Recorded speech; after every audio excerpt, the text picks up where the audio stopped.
Aloha again, aloha ho. So the Kumulipo again, within those time periods, talks about a lot of different things.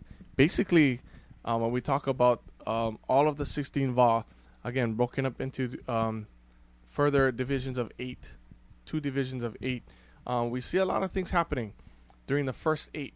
We see po and ao, coral, animals, akua, people, stars, and planets, the descendants of these akua, and humans and akua or gods interacting. And the first 1 through 8 are really devoted to the creation of plants, animals, earth, the sky, those sorts of things, nature itself. And in the eighth Va, we see the birthing of humans. And 9 through 16, the birth of akua and humans and all of their descendants. So it gets pretty complicated.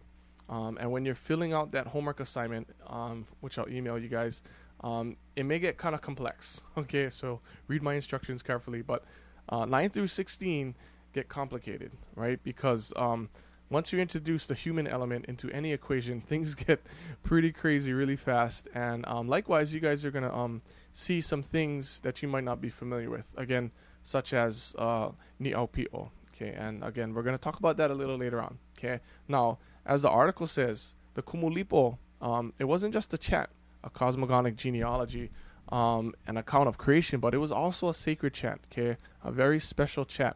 In fact, the author calls this Kumulipo not just an oli or chant, but a pule ho'ola'ali'i, which means a prayer, okay, that consecrates a chief. So what that tells us is that not only was it a chant, but it wasn't a chant that was just used for everyday purposes. You wake up in the morning and you do the kumulipo. No, ole, it doesn't work like that. Okay, again, ho'ola'ali'i was done for very sacred purposes. Okay, again, normally it was chanted as a part of honoring an ali'i. Okay, now I mentioned, and of course I hope you remember this, that this is also a genealogy. Okay, so that should really, really clue you in as to when or to whom or for whom this chant was done. Okay, so it wasn't done for anybody off the street. Being a genealogy and a chant of origin, specifically devoted for the ali'i or the chiefs, we also realized that you had to be sort of connected to this genealogy in order for it to be offered to you. Okay. And the article tells us that with the birthing of a very high-ranking ali'i, whose genealogy was connected here, this chant was often done. Okay, but it was done in such a manner that that genealogy would connect that ali'i's genealogy. You start with the birth of that child, go back parents, grandparents, as you go back in successive generations for many, many, many years. What you're going to end up doing, literally, is connecting to the tail end of this kumulipo and chanting it all the way back. Okay, and what that does is establishes that ali'i as a sacred being. Okay, and again, we'll talk more about this in a bit, but it's very, very important concept. Okay, not everybody could or should have this kumulipo chanted for them. Okay, and again, the ali'is that could trace their lineage back to the kumulipo were the ones who were paid this honor. Okay, and this will become very, very clear once you go through the exercise and you understand when you read through that part of the kumulipo. You're going to see that after the creation of akua, after the creation of humans, we're going to see a lot of genealogical lines being introduced towards the end of this kumulipo, towards the 10th, 11th, 12th, 13th, 14th, especially down to the 16th Va. You're going to see basically it's mostly just genealogies. Okay, very, very specific genealogies. Okay, so but on no account is the kumulipo the only cosmogonic genealogy out there either. Okay, there are at least 10 different cosmogonic genealogies. Obviously, for the confines of this class, we don't have time to go into all of them.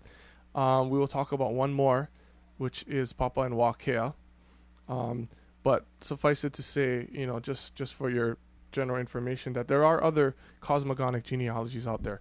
The Kumulipo is perhaps the best known of all of these. Okay, and some of those major lines of genealogy coming out of the Kumulipo are, again, we just mentioned Papa and Wakea, but the Wakea lineage is very important. Also, the lineages of many of the Maui chiefs, okay, and the Moa lines that'll be mentioned in there, okay. And when we talk about the Kapu system is going to have much of its origins, a lot of the precedents that are set for later in Hawaiian society with the construction of its legal system. A lot of this is going to be based off of aspects or ideas that trace their origin back to these times. Okay, so I want to give you guys what we call an olelo no eau, which is a wise saying, an adage, a traditional saying, a metaphor, which goes na na ike kumu. Okay, na na ike kumu. What it means, and is found in the traditional Hawaiian metaphors article, means look to the source. Okay, when you translate that, it means look to the source. Okay, and really what it's talking about is some layers of kauna or double meaning, which say that look to the source means look to the past. It means look to where you came from to define who you are.